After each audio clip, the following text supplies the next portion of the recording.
You say that you're going to do something and you don't, well, you fracture that trust and it erodes the culture of that triangle.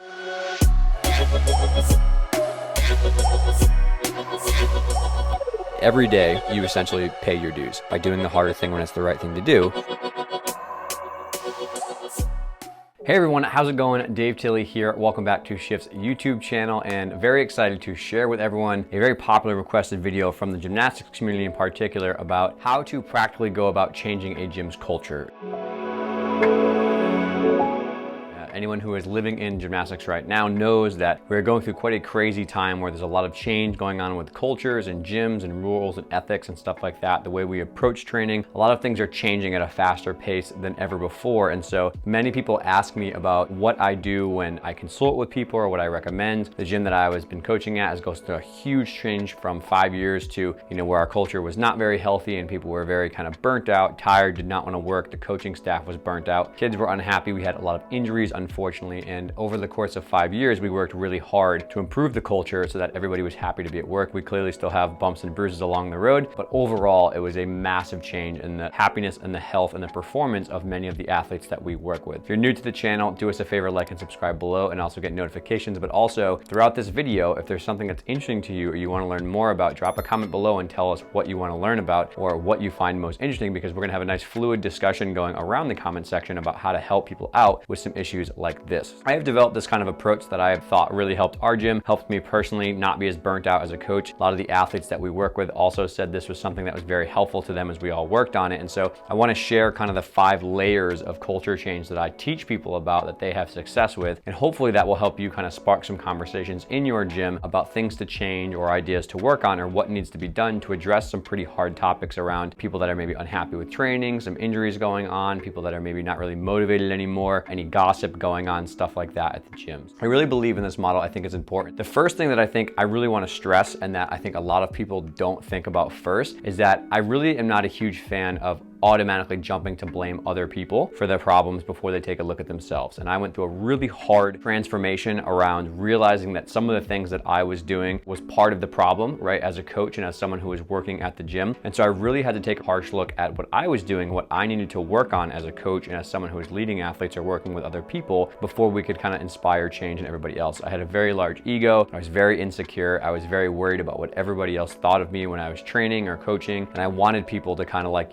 feed my ego a little bit. And so that came off as very standoffish, and it was really hard for people to interact with me because I was the problem. That's layer 1 that most people typically don't think about. I really believe that the first layer is you, right? So you as a parent, you as a gymnast, you as a coach, you as a gym owner, you as anybody working in that space, a medical provider, each individual person has to take time to reflect about, is there something that I could do to improve my experience or improve my interactions with people in the gym? Are there things that maybe I need to work on in terms of like my values, my morals, my ethics, my motivation for being involved in gymnastics? All of those things have to come first. And it's hard because those are often uncomfortable conversations. They make you think a lot about things you've been through. Oftentimes, some people need to spend a lot of time journaling. I used a combination of journaling and working with a mental health provider to help me sort through some of these things, and reading a lot of books and talking with friends to really figure out, maybe my approach to gymnastics, why I was coaching was misguided. I was doing it for the wrong reasons and how I had to change that. There's a couple things that personally for me seem to be the biggest reasons for that. So when we kind of look at this layer of, you first, right? For me, is I had to do a better job of making sure that my personal life was not bleeding into the gym, right? There were some things with my family and my personal life that were upsetting to me and I was dealing with. I was stressed out with how much I was working. I was a little bit frustrated with some things going on in my own life. And I unfortunately brought that frustration into the gym with me, right? And I would take out, some of my frustrations and be in a bad mood because of things that I was not dealing with appropriately in my personal life. If there are things going on in your life that are related to your family or your relationships or anything with your health, and you need to take responsibility for that, you're going to bring more of yourself to the athletes. You're going to bring more of yourself to your coworkers and more of yourself to the gym. There's this phenomenon known as emotional contagion that, for better or for worse, people kind of interact with other people. They kind of latch onto what they're doing. We all know someone who's had a bad mood and it kind of brings the vibe down. We also know people who are in a positive mood and it's infectious and it kind of spreads to the group. That concept of emotional contagion is very, very important to make sure that you are always the the one who is trying your best to be uplifting and bring the culture up, you're not bringing your own personal baggage into the gym with you. If you're, maybe unhealthy, you're not sleeping enough, you're not, maybe taking care of your nutrition, you're not taking care of how much you're working, you're not dealing with family stuff, and that stuff starts to bleed into the gym, it's gonna really bring the mood down. And that goes for everybody, right? That goes for athletes in their school life, that goes for parents and other people, that goes for medical providers who have other things going on. Everybody owes each other that respect to really bring the best of themselves there. So if there is some personal life stuff going on, you gotta deal with that. Another thing I think a lot about when it comes terms to this is we have to really realize that if we have personal life and internal problems going on, we don't wanna bring an outside-in solution to that. If you have an inside-out problem, your health, your family, the way you think about yourself, your self-esteem, fears, insecurities, emotions, right? You need outside-in problems, right? Need outside-in solutions, but vice versa, inside-out problems need inside-out solutions. So you have to figure out, again, through journaling, through books, through mental health counselors, anything you can work on, how to deal with those things on your own before you start to step into the role of trying to help somebody else. Now, once we get that kind of sorted out, you really have to think about your why for why you're involved in gymnastics. Right? Again, parents, medical providers, everybody, you have to think about, is it an external or an internal motivation, right? So by external or extrinsic, is it that you're trying to do it for the attention or the money or the fame or the social media status, right? All things that my ego said were important to me 10 years ago about people saying I was a good coach, or they were kind of praising me for my efforts, or they wanted to follow me or do stuff like that online, social media following. Those things were unfortunately the main motivators of wanting to get the medals, wanting to get the money, wanting to get the skills down. And there's nothing inherently wrong with those things can come in time. But if your primary motivation is those external things, those materialistic things that you're always trying to chase, you're often always going to be disappointed because there's something else to do. There's something else to do. But also it's out of your control, right? A lot of that stuff is out of your control because you're working with other people. Instead, the goal would be more to be on the intrinsic side of things, that you're doing this, you're involved in gymnastics to generally try to make sure you're helping the athletes and you're enjoying it and you're being happy with it. We can focus on giving the athletes the opportunity to work on things and be of high potential, reach their goals, overcome fears, be part of a community, learn valuable life lessons, progress in gymnastics, and get more out of themselves and their sport. They love the sport, so we want to help them learn the sport. Those are things that are much more successful in the long run versus only thinking about what was the score, what did we get for a team place, how much money am I making, what's the gym making for a career. All those things are going to be much more in the long run a little bit better to deal with. How do you do with this? Journaling is a fantastic way. Reading books, listening to podcasts, study other coaches, try to figure out what makes you tick, and then look to other examples for people to follow as an inspiration, but also work with a mental health provider, work with someone if you want to kind of work on some of that personal life stuff. Try to be better as a whole human and then bring a better version of yourself to the gym. Okay, that was something that was very, very important for me to do before I started to think about, okay, what new activities are we going to do? What team bonding stuff can we do? Second layer, okay, is after you kind of figure out your own stuff, is work on the one-on-one communication skills that you have. Really all that we do is an interaction from one gymnast to one gymnast, or coach to coach, coach to parent, parent to medical provider. It's just all these little interactions with different professionals that we're trying to always be on the same page. We're trying to learn from each other. So the better that we can improve our one-on-one relationship skills, the better that's going to infectiously kind of positively spread to other people when they see what you're doing. Kids role model their mentors, they're adult, they're watching you all the time, but if staff sees everybody treating each other with respect, having good conversation that's professional, even if they disagree, being able to handle conflict management, that spreads, and you see what happens with the gym is that the whole culture starts to be able to have these harder conversations. So I really believe that out of this, communication is going to absolutely be the key. Okay, and with communication, you have verbal and nonverbal. I think out of the two, the nonverbal communication is more important. Do you look someone in the eyes when they're talking to you about, hey, my back kind of hurts? Are you on your phone at a staff meeting instead of actually paying attention? Are you on your phone at practice when everybody's working out, right? Are you constantly crossing your arms and being sharp with your answers and kind of not really expressing that you're really someone who could be approachable? Are you very furrowed, proud, and upset? There's a time and a place to express your emotions. I don't want to say that, but if you're constantly not approachable and you're constantly not really open to having communication with people because of your body language, you're becoming tired all the time, you're burnt out, you're not taking care of your health, you're not exercising, you're not doing things that would bring your mood up into the gym, your body language is going to show that, right? So we want to always make sure that your nonverbal communication, especially with young athletes, is constantly in a positive mood, so it fosters better communication and openness, okay? And then on top of that is the verbal skills, right? Are you actually listening to people and being empathetic and agreeing with what they say, or disagreeing and saying, well, how about this or how about that? Expressing things how you feel. Being able to hear somebody fully, right, when they talk to you, look them in the eyes and make sure you're actually on their level, not just brush them off or not just ignore them or not kind of like half pay attention, half don't, or not really understand what they're saying or write off their complaints as soon as they come to you with it, or get defensive and say, oh, it's your fault, it's not my fault. That combination of verbal and nonverbal is where really you have good communication skills and people slowly start to feel that they're more involved in the culture, they want to be a part of it. A really great book called The Culture Code, has some great tips on this about creating great cultures, right? And one of the things he talks about is this triangle, right, between high quality relationships, high quality micro events, and high quality trust. And so I think communication is really important here for all of these, right? Having really high quality relationships with other coaches, with the kids, with your owner, with parents, really comes down to really great communication skills. So by being a better communicator, you'll have better relationships, right? But also micro events are very small passing interactions that you kind of tell that person that you care about them and you want to learn more. Like, hey, how was school today? I know you had a test. How are you feeling today? I know your back was sore a couple weeks ago. How's it going? Talking to a parent. How was your weekend? What did you guys do? Like small little interactions like that show that person that it's not just this transactional in and out. It's more that you actually care about that person. You care about them as a human and not just the actual gymnastics or the athlete in front of you, okay? If you can constantly have these little touch points with people, parents or coaches or gymnasts, you'll increase the amount of culture you have because people feel as though they're part of a great community, okay? So that's a really great point to think about. And then lastly, over on the corner over there is just trust, right? Trust comes down to being able to actually role model positive choices, right? But also doing what you say. I have this concept about not having a say-do gap. If you say you're gonna do one thing, but then you don't do it, or you skip out, or you don't follow through, you break someone's trust, right? And the other expression that's really good here is that trust takes years to build and seconds to break. So if you spend all this time working, but then you constantly let somebody down, or you say that you're gonna do something and you don't, well, you fracture that trust and it erodes the culture of that triangle, right? So you really wanna focus on high quality communication, try to keep those professional relationships up with people, try to have good high quality micro events, and try to always build that trust by saying what you're doing and leading by positive examples. If you have strong values, that will come out when you show them in your daily choices. If you have values that are misguided or your choices don't reflect what you say you care about, people see through that, it erodes the trust, and you never really have that positive culture you want. Once you get past the one-on-one dynamics, then it comes down to group dynamics.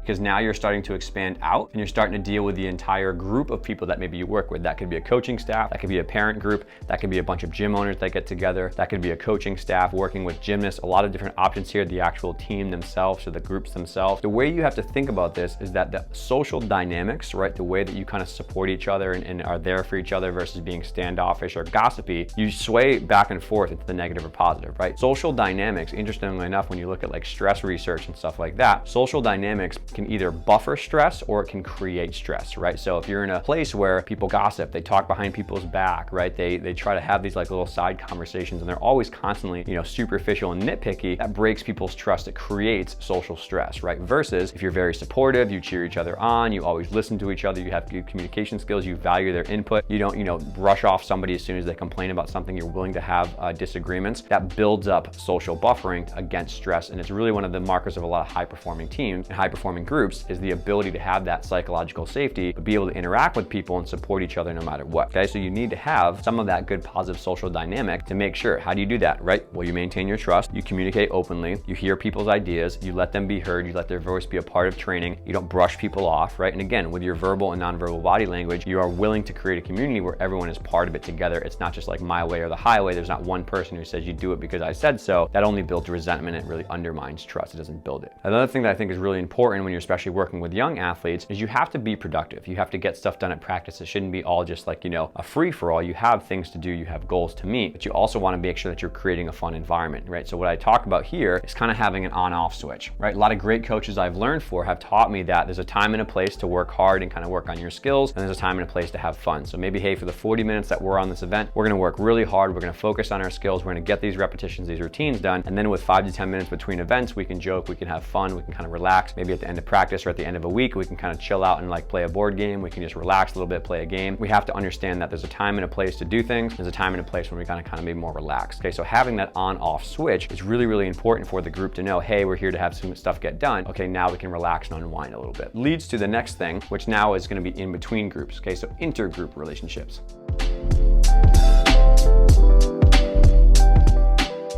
How do you foster a culture where all the groups are working together? And again, this could be the competitive team staff is working with the recreational staff or the front office staff. Those people maybe don't interact a lot, and so it becomes a little bit of an awkward standoffish thing. How can you foster these people to interact more and have a nice high quality culture where they're all supportive to each other's groups and the different missions, right? Higher level team kids, lower level team kids, recreational kids to team kids, different coaching staff. You want to foster this as one big group in a part of a gym, not just different silos across the gym. The one way that we really like to do this, okay, when we have these intergroup things, okay, is creating what we call family guidelines.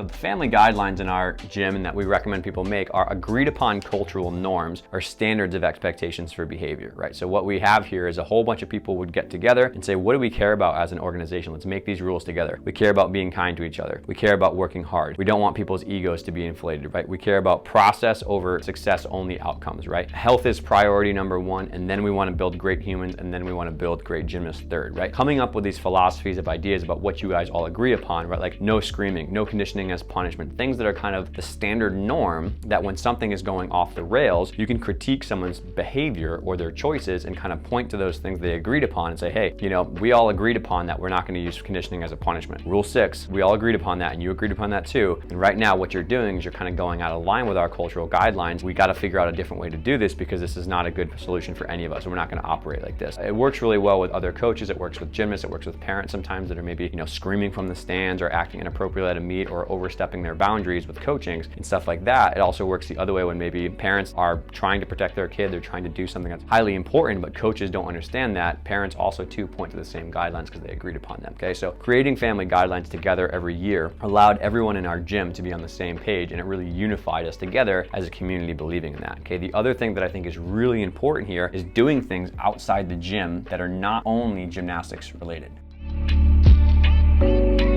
I think this is really hard sometimes because you spend so much time training and so much time in the gym that you forget that people have lives, they have personal lives, they have other things, they have other interests they want to do. So some of the best things we've ever done, for example, is just have a movie night, right? Where we have, everybody can come and we'll set up a big widescreen projector, play games beforehand, we'll think about like random stuff to do with contests, and we'll watch a movie. Has nothing to do with gymnastics. We're not doing tumbling, we're not doing any games related to gymnastics. We just want to have fun in a non-setting. You can go outside of your gym, you guys can volunteer at a charity thing. You guys can go out and you can do more related to community involvement, right? You can go around the holidays. We love going out and grabbing stuff off like the gifting tree, going to the mall and getting $20 gifts for people that are less fortunate. Do that as a team, work at a soup kitchen, stuff like that. Take field trips off-site, go to a park, go to an amusement park. All these things you guys can create. Again, take gymnastics out of the equation for a second and they build team cohesion because you learn more about the humans behind just the gymnast. And I think the more parents and coaches and medical providers and kids can do that together, it really builds quite a bit of cohesiveness within the team. So I strongly recommend making family guidelines and then also trying to plan 1 or 2 things throughout the year that you guys can do that are not related to the gym. We try to have one of these events every like 3 to 4 months. Brings the morale up quite a bit because you get to know people more than just what they're doing in the gym. So cookouts are great, lots of other options that we do here. The last thing once you get past intergroup is going to be intergym.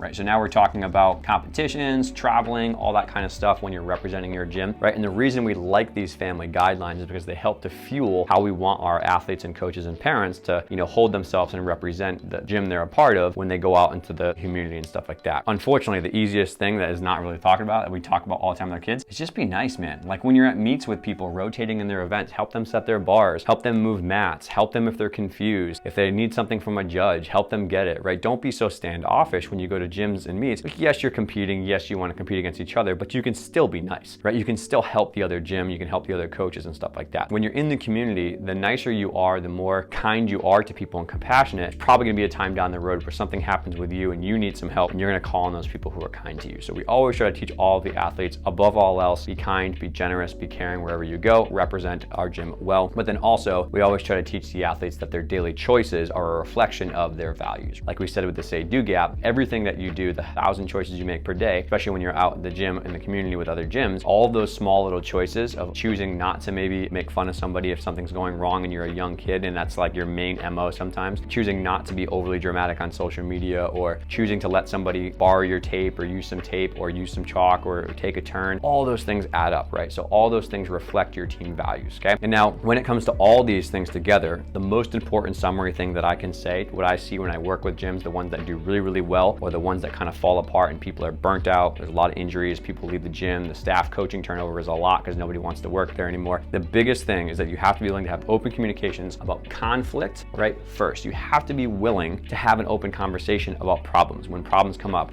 different disagreements on professional approaches to things like that, different approaches to how you should go about new information, right? Like new ideas that are coming up. If somebody brings a new idea to the table and is instantly shut down because they're a younger staff member or it's new, or they're saying, hey, that's stupid, we would never do that, that's dumb, I can't can't believe you would think that. That only creates resentment and bitterness, right? You need to be willing to talk about hard situations and hard conversations openly all the time, right? So you have to be willing to say, hey, this isn't working. I realize this is maybe what I can do, lead with empathy and say, here are some things that we might be able to change. What do you think about this? What do you want out of this? What's your ideal vision for the future in your situation? How can I help you? Because you want to help me together. How can we figure this out together? If you can't have professional discussions about disagreements or things like injuries or burnouts or poor performances, it's really almost impossible to make things go forward. It just feels like it's really awkward all the time. It feels like gossipy. It feels cliquey. It's not great at all. So being willing to talk about conflict is super, super important, right? The other thing that I think is super important is being willing to have really honest, almost brutal communication skills, right? As we talked about over HEAL, this is something called candor, right? So the ability to be not blunt with someone in a mean way, but honestly talk to them about the real issue. There are so many times in gyms that I've visited where someone's saying like, oh, it's like they're just not working hard enough. It's a technique problem. When in reality, someone on the coaching staff maybe is just not hearing anything of what somebody has to say and it's creating friction, right? Or sometimes people will say, you know, oh, this parent is a problem or this kid is a problem. But in reality, no one's actually listened to their complaints, right? No one's ever thought about this, right? And the reason these two things matter together is because you have to be willing to have like a hierarchy of what do you do if someone's not open-minded or someone doesn't want to hear a problem or a solution. You have to have a little bit of a stepping ladder, like, okay, I'm gonna talk to that person one-on-one and try to have a professional discussion that's honest about this. I'm not gonna get mad or upset, but I'm gonna talk to that person. If that doesn't work out, who can I go to next? Maybe it's the head team coach. If it doesn't work out with that, or that person is the conflict person, you have to be willing to keep working up the ladder and say, okay, I'm gonna talk to the gym owner, right? If the gym owner is the person that's an issue, can I talk to a state representative? Can I talk to a regional representative about something I'm worried about? You have to be willing to have these conversations because none of the real issues get dealt with ever, right? And the ultimate thing that this comes down to, if you have a culture or a gym where you don't feel as though it's appropriate, nothing's working, the hardest question that you have to ask and you have to be willing to have is this a good fit, right? There are many different gyms, there are many different coaching styles, there are many different operations that go approach it, but if there's anything that you feel as though it's not working, right? Even if that means that you have to change gyms or something's not going well, if you can't have a basic conversation with someone about a conflict or a problem, it's only gonna be more headaches down the road, right? I never wanna recommend that somebody jumps right to leaving a gym or changing coaches. Go through all of the things that we just talked about before and go all the way up that hierarchy ladder. If you're in a situation where you're worried about someone's mental or physical well-being, it's the number one priority to make sure they're healthy, right? So we have to ask, is it a good fit? If not, you might need to change jobs. You might need to change to a new location. I've had some people who have left coaching altogether because they don't think it's gonna work out with that gym. There's no other gyms in the area. Some kids have moved gyms or tried different approaches to it, and we know it's hard, but it's never worth it to sacrifice your mental or physical health. I've had a lot of tough conversations with people who say like, well, I can't go anywhere else. There's no other gym in the area, or this gym doesn't coach high-level gymnastics, but I don't know where to go, but I still wanna work on this kind of stuff. And unfortunately, they have to make a hard decision about what do they value more, right? And it really comes down to, again, your morals, your ethics, and your standards for what you hold. You don't wanna tolerate something that's ridiculous if someone continues to have a problem. It's hard sometimes, but I know there's friends involved, there's a lot of different things on the line, but it's not a good fit. You have to look elsewhere or brainstorm another solution. Hopefully, that was a good little breakdown about some things that I have noticed. I've been really fortunate to work with hundreds and hundreds of gymnasts in here in my medical practice, but thousands around the world in different countries, different levels, different artistic domain. These kind of always seem to be central themes for how to go about changing culture. If you guys enjoyed this video, do us a favor and just comment below what your favorite part was, but also just like and subscribe because we're going to be putting up more information around this topic because a lot of people want to know more about it. And they come from experience. I've made a lot of these mistakes myself. At our gym, we've made a lot of these mistakes and we're trying to offer some new ideas. Hopefully this helps, and then we'll see you guys in the next episode.